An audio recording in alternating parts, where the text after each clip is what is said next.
Subdirector. Subdirector. Sí. La vez pasada lo hice... Director. Director y ahora lo hice vicepresidente. Sí. Pero es fundador, ¿verdad?, del centro. Sí, fundamos ahí con el apoyo, como decía la vez pasada, el doctor Zacarías en ese tiempo. Eso es. Bienvenido, gracias. Doctor Aguilar. Muchas gracias. Hoy nos acompaña también la licenciada María del Carmen Rigal. Ella es del Centro Comunitario de Salud Mental. Ya estuvo con nosotros el domingo pasado. Muchas gracias por estar con nosotros. Bienvenida. La doctora María Elena Corral, de la Asociación de Psiquiatría de Nuevo León, es una asociación civil, se incorpora hoy domingo a la mesa. Gracias por estar con nosotros, doctor. Buenas noches a todos. Sí, y la presidenta del Tribunal Superior de Justicia de Nuevo León, la licenciada Graciela Buchanan. Muchas gracias, presidenta, Muchas gracias con nosotros. ¿Qué de lo que no hablamos el domingo pasado les parece que debamos de hablar en esta? Es la segunda mesa relacionada al tema, que usted recuerde. Bueno, tocamos diferentes tópicos en relación a la salud mental y creo que es importante concretar cuál es la situación en Nuevo León en particular, pero también creo que es importante, para mi punto de vista, desde el ámbito, qué es lo que tienen que hacer las personas para poder acceder a la salud mental, para tener un diagnóstico oportuno, preventivo.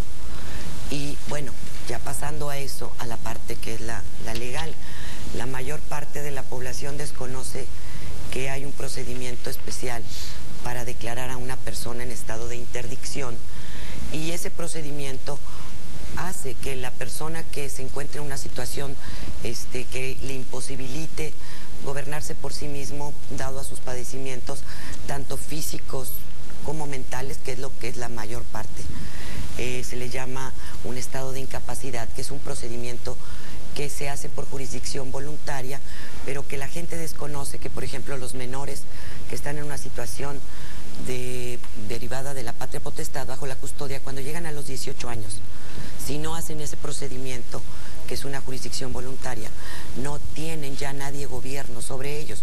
Yo he sabido de casos de menores con síndrome Down o que padecen enfermedades o trastornos mentales graves, importantes, que los incapacitan para gobernarse por sí mismos, que nunca tienen un tutor. Cuando llegan a una institución médica, no hay quien los autorice, porque ellos, en algunos de los casos es muy evidente su estado de discapacidad, en otros no, pero eso no imposibilita, por ejemplo, que tengan tarjetas de crédito, que puedan tener credenciales de lector. Me tocó ver menores, bueno, ya mayores, con síndrome Down y que tenían credencial de lector, y que en el caso concreto de la violencia que se ha vivido en Nuevo León, hay gente que ya tiene un estado tan grave de ansiedad que ya no puede gobernarse por sí mismo. Entonces, sí creo que es importante puntualizar esa situación. Muy bien. En el caso de usted, doctor, ¿qué quedó pendiente, que quiso decirnos el domingo pasado y no lo dijo? El resto también para los compañeros de la mesa. Sí, pues insistir un poco, arquitecto, en la importancia de la prevención, lo que también comentamos el domingo anterior, y creo que en ese sentido el Estado tiene una infraestructura de personal, capital humano y una infraestructura física suficiente para desplegar una actividad preventiva intensa, que de hecho se da, pero es muy importante la prevención, y desde luego, bueno, nosotros la responsabilidad de prepararnos.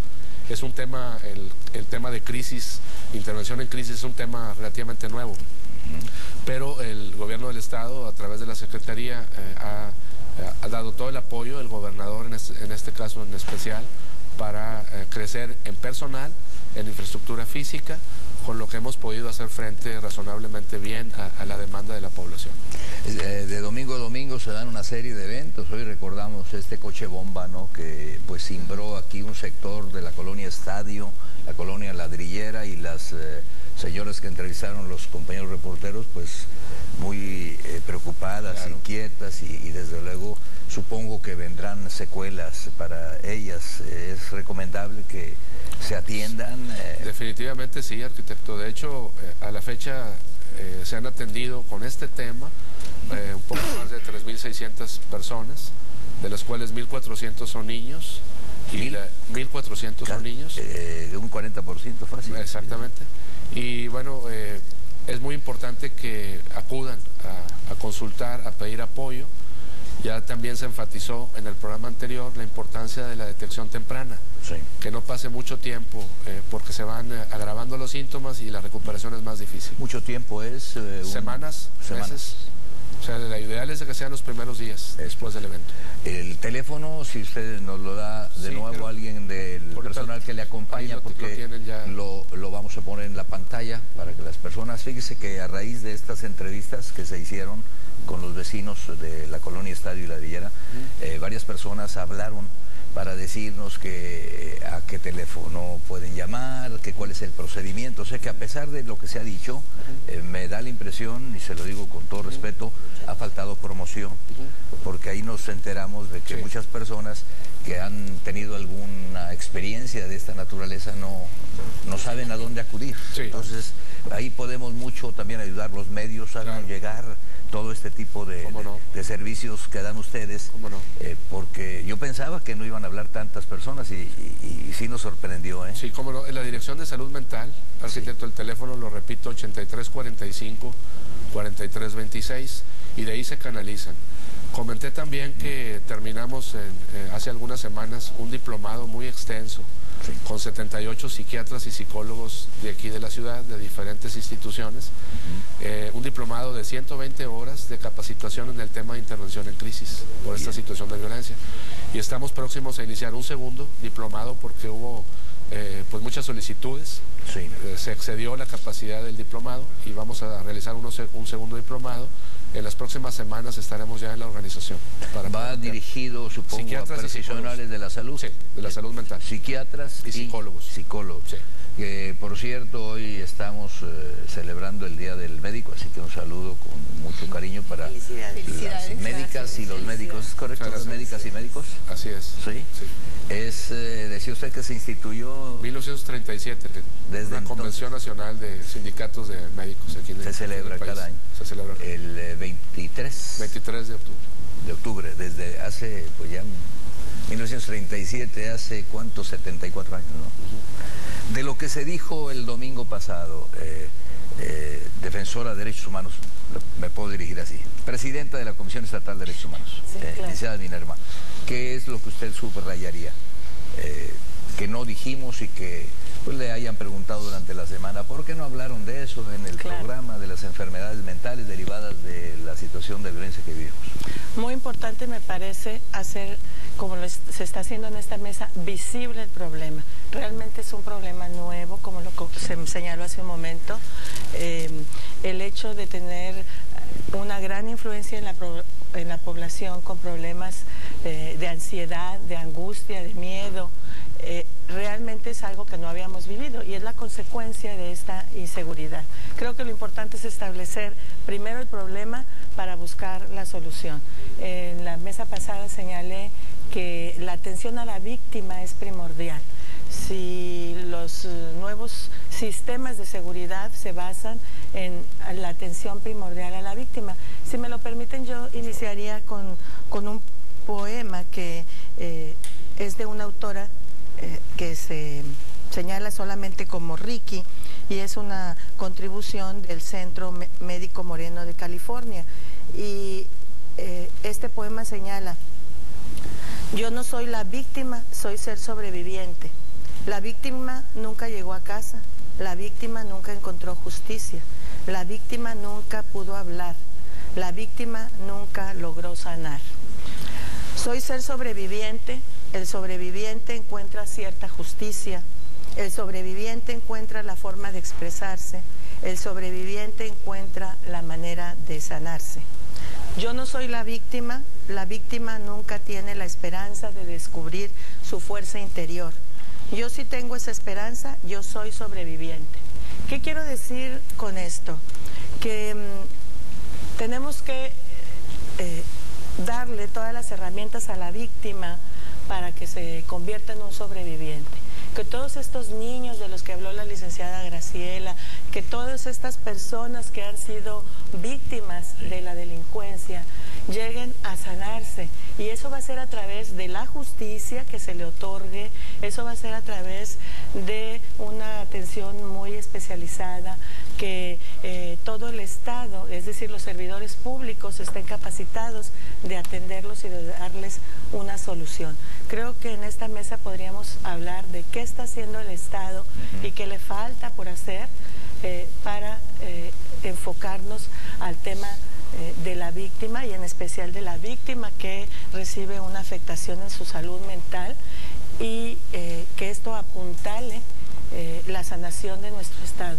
Buscar también, además de las causas, como se señalaba el programa anterior, también buscar cuáles son las obligaciones que todos y cada uno de nosotros tenemos para con nuestra sociedad. Muy bien. Le voy a pedir a mi compañero que está dirigiendo cámara si puede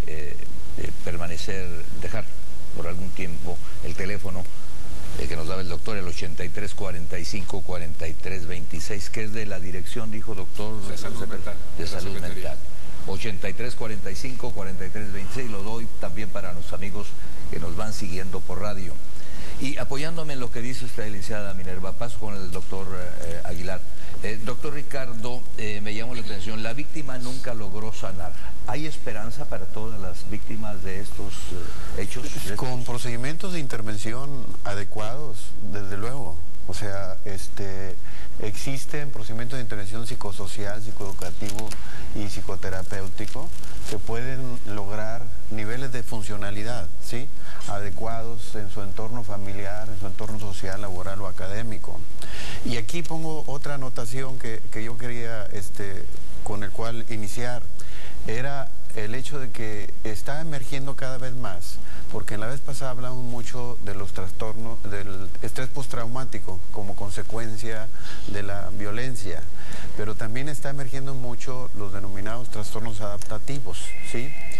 Estos trastornos de adaptación, que aunque no son directamente ligados al trauma porque la persona los haya vivenciado, implica en que en el proceso de ajustar su funcionamiento a las circunstancias o situaciones vitales de su desempeño, ahí pueden irse generando condiciones de angustia, condiciones de síntomas depresivos o condiciones de ajustes en comportamientos que lo van a estar conflictuando, y entonces estos trastornos adaptativos se ha visto que a nivel mundial y más en sociedades violentas como la nuestra se han ido incrementando. Hago esta anotación porque también en la ocasión anterior estuvimos hablando mucho de lo que era propiamente la violencia colectiva que estamos viviendo, que es una de las clasificaciones que hace la Organización Mundial de la Salud en el marco de su informe sobre la violencia. Ellos clasifican las violencias en 3 tipos. Una, la violencia interpersonal, aquella que ya teníamos mucho como prevalencia, como era la violencia intrafamiliar, el emergente bullying, que se da como forma de violencia escolar, todas las formas de abuso físico y sexual que hay en las formas de interacción en las familias o entre seres humanos. A eso le llama violencia interpersonal. Pero también está la violencia autoinfligida, que si bien es cierto, a nivel estatal y nacional, hay cifras donde esta se ha ido incrementando. Nos referimos al suicidio concretamente, ¿sí? Ese suicidio que también se ha ido incrementando como problema y que no deja de ser una forma de violencia. Y la violencia que estamos padeciendo ahorita, esa es denominada como violencia colectiva, es decir, aquella que se da entre grupos y que va dirigida a desarrollar empoderamiento económico o político. Ahí también entran las conductas de terrorismo, ¿verdad?, que se dan para afectar. Entonces, en todo este contexto de la violencia, pues obviamente en nuestra sociedad, los últimos 10 años, lo que se ha incrementado es la violencia colectiva, y los daños en la salud mental que estamos aquí considerando, tienen etapas de prevención muy importantes, que ahorita se están dando en nuestras comunidades, y que es el mensaje en el cual queremos insistir.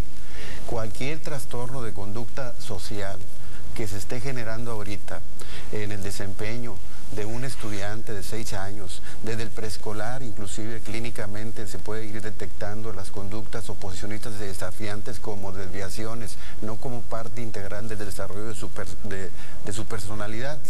Cualquier conducta disruptiva, que nosotros llamamos estas conductas que emergen sin control adecuado, emocional, cualquier problema educativo que se esté generando como consecuencia de inestabilidad familiar, deben de acudir, deben de intentar los padres de acudir a los centros de salud mental, a los hospitales donde existen consultas y módulos de salud mental, para hacer esa labor de detección temprana y tratamiento oportuno. Sí. Licenciada María del Carmen Rigal, de la Comunidad Terapéutica Común Nativo. Usted el domingo pasado habló de algunas enfermedades. ¿Quiere de nuevo enumerar las más comunes sobre todo? Bueno, primero que nada, como organización de la sociedad civil que nos dedicamos a la reintegración psicosocial de aquellas personas que tienen algún diagnóstico como es retardo mental, psicosis orgánica, esquizofrenia y trastorno bipolar. Aquí ya estamos hablando de diagnósticos, que los encargados de dar estos diagnósticos son los psiquiatras, ¿sí? Sí. Porque hay un cambio muy importante en el comportamiento de la persona, en su funcionamiento personal, social, en la familia y obvio que en su desarrollo como gente de trabajo, como estudiantes, hay un cambio dramático y la familia no sabe qué hacer. Lo más increíble en estos casos, y la doctora aquí está, tardan 10 años en llegar al especialista. En esos 10 años, ¿qué sucede en el cerebro? ¿Cómo se deteriora? ¿Qué cambios hay? ¿Y cómo está afectando la economía de la familia, desde lo emocional, lo monetario, lo social? Entonces, las familias empiezan a destruirse y hay cambios tan importantes que el paciente tiene riesgos muy graves y muchas veces algunos de estos pacientes pueden convertirse en un delincuente sin la intención de serlo, porque hay cambios que ellos no saben qué está sucediendo, qué está pasando. Entonces, primero que nada, aquí hay dos puntos muy importantes: un buen diagnóstico y la educación. La educación social a las familias, a los medios de comunicación, a los educadores, de que existen problemas graves que están asociados a cambios en el cerebro. Y si esto no se ve de esa manera, creo que tenemos un gran problema. Desde el 2001, la Organización Mundial de la Salud se preocupa acerca de que hay que educar sobre esto, porque hay que hacer que prevalezca la razón sobre la ignorancia, sobre el estigma y sobre las supersticiones. ¿Por qué? Porque muchas veces estos pacientes, estas familias, primero buscan un sinnúmero de soluciones que van con charlatanes, con brujos, con medicinas de 1000 razones, pero nunca van al psiquiatra, que es el que va a ayudarlo. Yo no soy psiquiatra, ¿sí? Pero mi mundo ha estado dentro de la psiquiatría. Hay otro punto muy importante, ahorita hablaban sobre el suicidio. Hay un reporte de la Organización Mundial de la Salud que cada 40 segundos se suicida una persona. Es dramático. En el 2005, Benedicto XVI, veámoslos como un líder social, invitó a la juventud a que pusieran atención hacia los problemas de salud mental. Y hay un escrito que él hace, en donde dice que hay muy poco apoyo sociosanitario a esta problemática. Están estigmatizados y olvidados e ignorados, empezando por sus propias familias. Entonces yo creo que aquí el momento actual que estamos viviendo de una crisis ya trae toda una historia. Esto no se detonó así nada más. Vino la violencia, vino toda esta situación con un problema social, legal. Yo no tengo los conocimientos jurídicos para hablarlos, pero se vino un problema muy grave. Pero yo creo que los actuales delincuentes ya estaban gestándose, ya estaban ahí. No hubo el diagnóstico o no se identificó, porque esta gente no es de la noche a la mañana. Estos niños empezaron. La semana pasada yo comentaba que para los 14 años ya se está detectando la mayor parte de los problemas que se presentan como sociópatas o como cualquier otro problema. Entonces, yo creo que aquí tenemos que ver dos cosas: la educación a la sociedad, la educación como profesionistas, porque dentro de los mismos profesionistas debemos tener un buen sentido de la educación, una buena ética, una buena práctica de nuestro ejercicio profesional y saber muy bien qué estamos haciendo. Y además, como profesionistas, quienes trabajamos en salud mental, por lo menos debemos haber asistido a nuestra propia psicoterapia o a nuestro propio análisis para poder trabajar adecuadamente, ¿sí? Entonces, yo creo que es importante pensar qué estamos formando, cómo estamos formando y cómo estamos llevando a la práctica todo esto. Muy bien. Doctora Corral, un poquito apoyándome en lo que dice la doctora Rigal. 14 Licenciada. Licenciada. 14 años. Desde los 14 años ya se puede detectar si algún chico o alguna chica pueden ya ser más fáciles presa de estos grupos para llevarlos a lo que todos estamos observando. Sí, hay etapas de desarrollo del ser humano, ¿verdad? Entonces, cuando se entra al área de la pubertad, es cuando empieza a haber autonomía en el hacer o en el actuar. Entonces es ahí donde pueden estar brotando las primeras manifestaciones. Conforme se va avanzando la adolescencia o el estado de adultez joven, es donde ya más francamente se puede apreciar lo que en un momento dado el contenido de la personalidad, y donde pudiera en un momento dado contenerse más que si se deja pasar hacia la edad adulta, ¿verdad? Entonces, ¿en dónde se puede identificar eso? Desde la casa de la escuela, ¿verdad? En donde sí los maestros se lo pueden comunicar a los padres. Sí. De hecho, algunas escuelas, no tengo el dato completo, ya cuentan con psicólogos dentro del área, en donde el primer contacto ya se encuentra ahí, ¿sí? ¿Y qué hacer cuando se detecte algo así? El profesor o la profesora le comenta a la madre o al padre, ¿y qué deben de hacer los papás? Atender al infante. ¿En dónde y cómo? Hay instituciones, hay un grupo bastante amplio de paidopsiquiatras, ¿sí? Yo trabajo en el Seguro Social, aparte de otras instituciones. Contamos con el apoyo de paidopsiquiatras. Sí. ¿Sí? Aquí la pregunta tiene una intención. A ver. ¿Acuden a un psicólogo o a un psiquiatra? Puede ser por cualquier vía, ¿sí? Las más de las veces empiezan a través de un psicólogo, quien hace una evaluación, pero dependiendo de la situación, a lo mejor va a requerir el apoyo de algún otro tipo de terapia, ¿sí? Incluyendo fármacos. Entonces los psicólogos no pueden manejar esa área, entonces ya se canalizan con psiquiatría. ¿Me permite para información? Sí, doctor. El modelo de atención de la Secretaría de Salud que tenemos en el Estado, el SECOSAM, recibe a niños hasta menores de 5 años. De 5 años y todos los que asisten en primera instancia son evaluados clínicamente por psiquiatría. Y psiquiatría ya define si se va a apoyar la intervención exclusivamente en psicología, sí, o si va a requerir la colaboración del psiquiatra y conjuntamente hacer el procedimiento de intervención.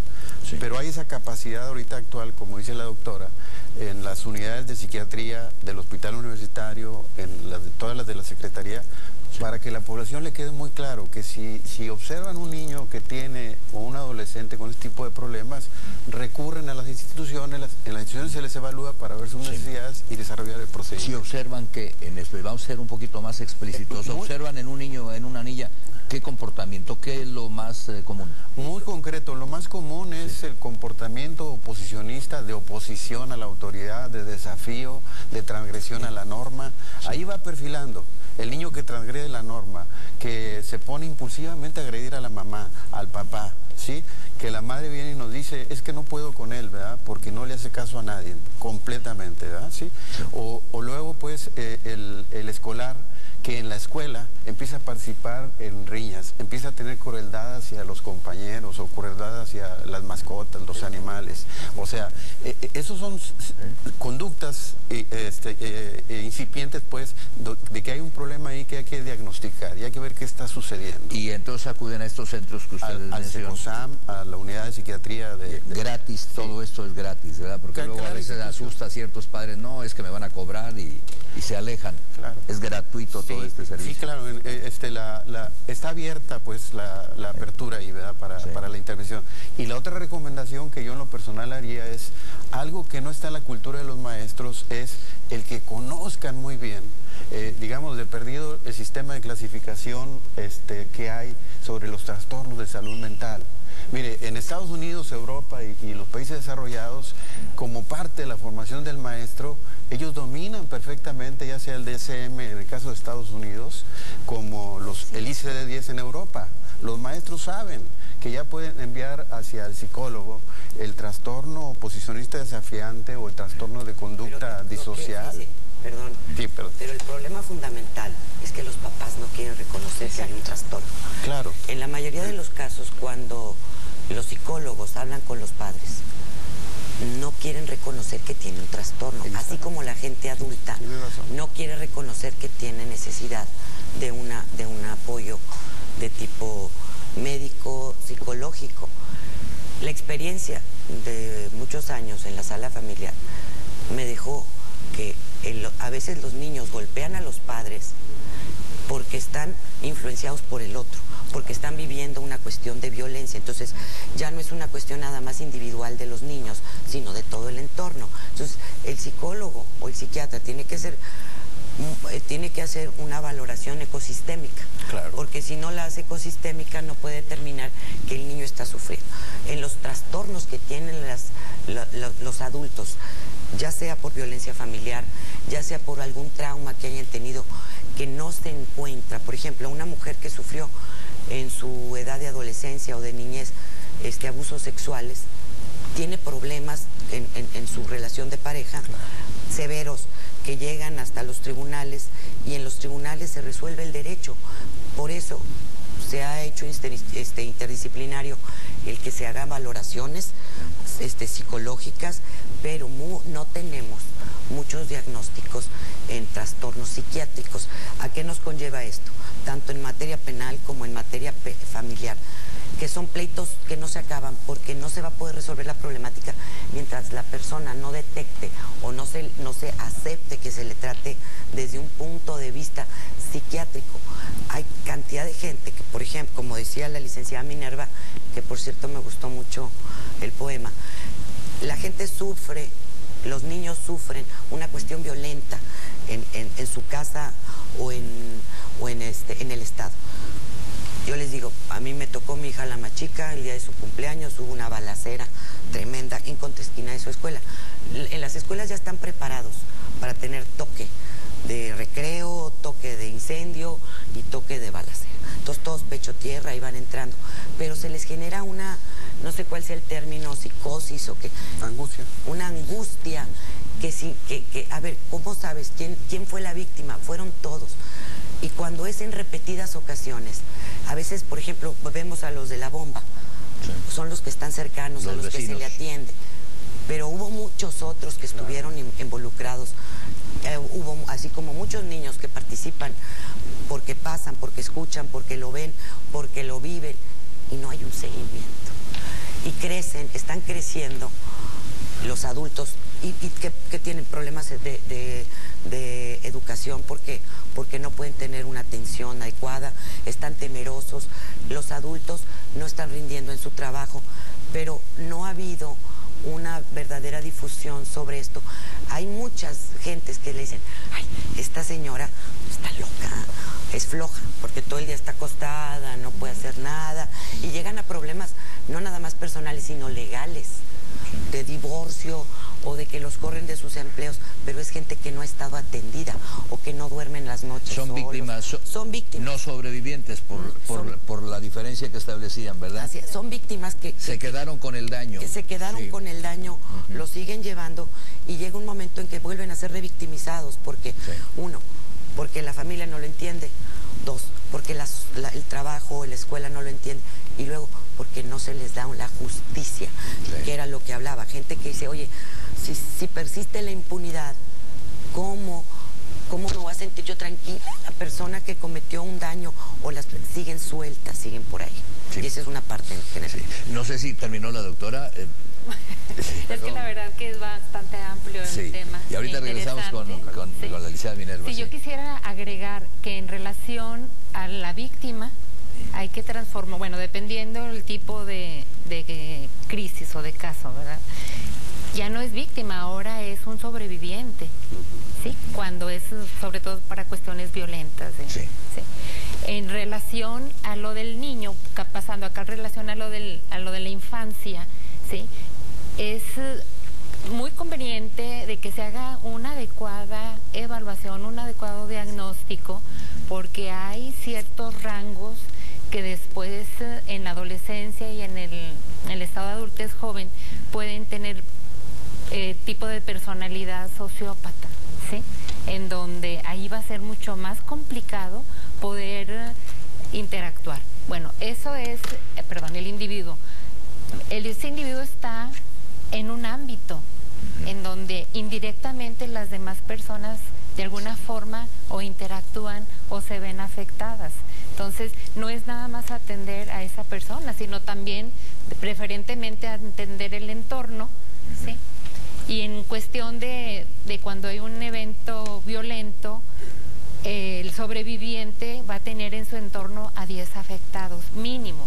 Entonces, lo que hay que tomar en cuenta es que tenemos ahora ya la opción de atención en intervención a crisis, en donde es una buena esperanza para tratar de evitar que, si esto se deja pasar, se cronifique y forme después alteraciones más difíciles de poder desestructurar. Sí. Entre sobrevivientes y víctimas, por los estudios que se tengan aquí o en otros países, ¿cuál es la población más vulnerable? ¿Los niños, los adolescentes, las niñas, los niños, sea por género, por edad? ¿Quiénes, si es que hay alguna estadística? De acuerdo a la Organización Mundial de la Salud, hay grupos de riesgo y grupos vulnerables que los han catalogado en diferentes aspectos, por cuestión de su situación socioeconómica, por cuestión de su estructura familiar y diferentes. Pero bueno, aquí en lo que yo analicé son diversos grupos. Sí. Los menores, los niños, los que viven en una situación económica deplorable, los que han sufrido eventos violentos o graves dentro de su vida, por ejemplo, que pueden ser violentos en violencia física también porque hayan perdido a un ser querido, sí, porque hayan estado, como dicen, en crisis. La población indígena está en riesgo, son factores de vulnerabilidad, y las mujeres. Género. Por género, y está documentado el por qué. Entonces, es entendible porque no tienen una atención oportuna, porque están sujetos a tener una discriminación, ya sea por género, por idiosincrasia, por cultura, y en los indígenas, que es una población que está muy desatendida. La gente migrante, todos los migrantes, están muy desatendidos porque no tienen una organización formal de apoyo de familia. Se alejan de sus lugares de origen, llegan a trabajar y están sufriendo, y además pues tenemos el caso de aquellas jovencitas que se iban a la Alameda a buscar trabajo, y recordarán ustedes de que se las llevaron, las violaron, llegaron, oye, al teléfono, gente, se las llevaron y las tuvieron encerradas no sé cuánto tiempo, ¿verdad? Y luego los hijos de estas personas son ¿cómo decir?, el semillero de lo que estamos viviendo. Bueno, licenciada Minerva, ¿quería usted subrayar algo? Sí, de lo que está hablando la licenciada Graciela, que tiene toda la razón al señalar casos, vamos a decir, un poco más dramáticos. También es importante señalar otro tipo de conductas que toda la sociedad realizamos y que quizás nos pase desapercibido. Por eso decía yo, poner muy visible el problema de la violencia que estamos viviendo, tanto estructural como la familiar, ¿verdad? Está produciendo, por un lado, las víctimas y por otro lado los delincuentes. Cuando se hablaba de que si 14 años era la edad en la que ya podíamos diagnosticar, desde el punto de vista jurídico se puede señalar que debiese ser mucho antes. ¿Por qué? Porque estuvimos en el Congreso estudiando si a los niños de 12 años se les podía ya privar de su libertad porque ya son homicidas, porque son violadores, etcétera. Entonces, por un lado tenemos que la violencia afecta a crea delincuentes, pero también nos está creando víctimas. Y para poder convertir estas víctimas en sobrevivientes, es decir, en personas que lo hayan superado, tenemos que asumir, como ya se mencionó, que Nuevo León, nosotros los neoloneses, no estamos viviendo lo que vivíamos hace 5 años, por así decir. Ahí se señalaba, las mamás tienen que reconocer que hay un problema psicológico. La sociedad tenemos que reconocer que no somos los mismos, que no tenemos ya la misma infraestructura para vivir. Y desde ese punto de vista, desde esa situación en donde ya todos estamos afectados, entonces trabajar para pasar de víctimas a sobrevivientes. Tenemos las herramientas emocionales. Desde la casa, en primer lugar, desde la casa, los padres, las madres, con situaciones como lo que se mencionaba hace rato, que hay jóvenes que están buscando trabajo en la Alameda, pero que muchas personas lo ven con cierta diferencia. O sea, tenemos que trabajar en ser una sociedad más incluyente, en ser una sociedad más tolerante. La ONU estableció ciertas actividades que deben de realizar los pueblos para crear una cultura de la paz. Y ellas son ser una sociedad más justa y tolerante. Mientras no se aplique la justicia como debe de ser, puntualmente, no seremos una sociedad que tenga paz. Entonces, más justa y tolerante. Propiciar realidades pacíficas para con la sociedad, para con los pueblos. Participar en la construcción de programas que se respete la vida y la dignidad, hablando de derechos humanos de cada persona, sin discriminación, sin prejuicios. Entonces, mientras nosotros estemos viendo la paja en el ojo ajeno y veamos que algunas personas están cometiendo delitos, están realizando actividades que nos afectan a nosotros, pero no vemos en qué afectamos nosotros a la sociedad, cuando no cuidamos el agua, cuando no cuidamos nuestro entorno, cuando nos es más fácil darle pues una mordida a la autoridad para que nuestro hijo que pues chocó no vaya a ser detenido. O sea, nuestro hijo pues no debe ser detenido, pero el hijo del vecino, pues ese sí debe de estar desde los 12 años recluido. Entonces, toda esta cultura definitivamente tenemos que cambiarla. Y el Estado, pues como lo mencionábamos, tiene una ley que prevé todas las acciones que hacer. Antes de pasar con el doctor Jesús Zacarías, creo que quería decirnos algo, doctor Aguilar. Sí. Lo que habría que hacer énfasis es, obviamente, que es condición del desarrollo humano y social el acabar con la violencia. Si no estamos todos y todas en esta sociedad con esa conciencia, no vamos a poder lograr los esfuerzos interdisciplinarios, interinstitucionales y modificar esta cultura de la violencia que existe. Ahorita que hablaban de la condición de género, ¿sí? Precisamente lo ligué mentalmente con la información que usted daba al principio sobre el coche bomba, de cómo ha seguido la violencia. Pero también hay una violencia que poco se da a conocer, de la que somos objeto los trabajadores que estamos haciendo trabajo en relación a la salud y a la violencia en las comunidades, ¿sí? O sea, hay médicos que han tenido que renunciar en algunas comunidades, ¿sí? Hay compañeros que han sido víctimas, ¿sí? En esta semana, por ejemplo, esto pudo haber sido una noticia muy importante. Una compañera psicóloga de nuestro centro, al salir del centro de salud, a mano armada, con metralleta a 2 jóvenes, ¿sí? Le quitan su vehículo, ¿sí? La golpean y abusan de ella sexualmente, ¿sí? Estoy hablando de un evento que, bueno, pues ¿qué hizo la compañera psicóloga? Pues como es una compañera que obviamente tiene cierta fortaleza, simplemente operó para solucionar el problema. Pero esto es algo que está sucediendo y es algo que diríamos también a la sociedad y a la delincuencia, ¿sí? Hasta en tiempos de guerra no se vale, o sea, a los médicos y los trabajadores de la salud se les respeta, se les debe de respetar, ¿sí? Habría que promover esta imagen del respeto hacia los trabajadores educativos y de la salud. Doctor Jesús Zacarías, en cierto momento creo que fue la licenciada Minerva, dijo, ¿qué estamos haciendo y qué no estamos haciendo? ¿Qué es lo que está por hacerse, doctor, en este yo creo, ámbito? Arquitecto, sí, yo creo ¿Qué es lo que nos ha faltado hacer todavía? Pues todavía falta seguir creciendo la estructura, tanto de personal como física. Tratando de centrar los comentarios y ya desde el programa pasado veíamos que son temas muy amplios.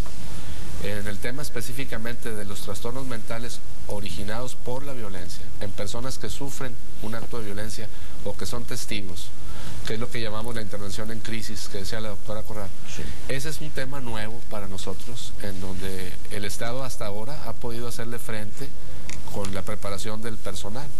También quiero insistir, y lo dije en el programa anterior, que Nuevo León en ese sentido es privilegiado porque tiene mucho recurso humano. Tenemos en el Estado más de 560 psiquiatras, nada más por mencionar esa especialidad. La Organización Mundial de la Salud recomienda tener uno por cada 15,000 habitantes, y en Nuevo León tenemos un psiquiatra por cada 8,000 habitantes. O sea, tenemos un indicador bastante bueno en ese sentido.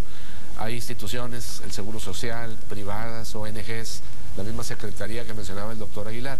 Lo importante es que las personas reconozcan el riesgo que cuando son expuestos a un acto de violencia o sufren violencia directamente, están expuestos a tener un problema de salud mental importante, que reconozcan oportunamente. Ya hemos insistido, y aquí los expertos podrán ahorita ampliar, los síntomas en donde la persona expuesta a un acto de violencia, cuando se empiezan a presentar, inmediatamente pedir apoyo. No dejar que el problema avance, porque entonces sí, y ya fue muy claro en la discusión en esta mesa, se va haciendo crónico y de más complejidad la solución. Sí, ahora que se habla de que se han autorizado los presupuestos, ¿vienen partidas más generosas para el 2012? Fíjese que sí, de hecho, al inicio de la administración del gobernador Rodrigo Medina, la inversión en el tema de salud mental andaba alrededor de los 39 millones.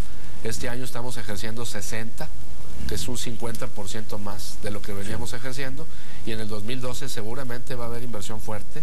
De hecho, él ya autorizó 7 centros CAPA Nueva Vida nuevos para iniciar este fin de año y terminar el próximo año, con lo que ya vamos a tener más de 30 aquí en el Estado. Y creo que pues es el esfuerzo que se tiene que hacer, ese es el reto que usted preguntaba, para mantenernos. Ojalá y que ya los indicadores, los índices vayan a la baja, ojalá todos lo deseamos, están haciendo lo correcto para que eso suceda. Desafortunadamente no son acciones que puedan dar resultados en 24 horas, pero confiamos en que pronto esto va a disminuir, pero como está la situación en este momento, nuestra obligación es seguir fortaleciendo el área de salud mental en el tema de la intervención en crisis. Sí, 83 45 43 26 nos dijo usted, ¿verdad? 83 45 43 26, cuando surja alguna situación, es el Centro de Salud Dirección Mental. de Salud Mental de la Secretaría. Dirección de Salud Mental. Ahí se canalizan a los centros adecuados. 83 45 43 26. Tenemos 3 minutos, me indican, minuto y medio y minuto y medio. Minuto y medio, alguna de ustedes que quiera decirnos síntomas, ya que los mencionó el doctor. Nada más recordarle a las familias que nos están viendo, los síntomas, ya cuando hay un problema de salud mental. Bueno, si me permite, sí. Por favor. Bueno, la persona puede no sentir nada en las primeras horas después de haber sido objeto de algún tipo de evento violento, pero puede presentarse insomnio, ansiedad, pesadillas, o estar reviviendo el evento constantemente, alteraciones en la alimentación, pérdida del interés de las acciones presentes, la sensación de desesperanza, que eso es muy delicado porque en un momento dado la persona susceptible puede optar por el suicidio, ¿sí?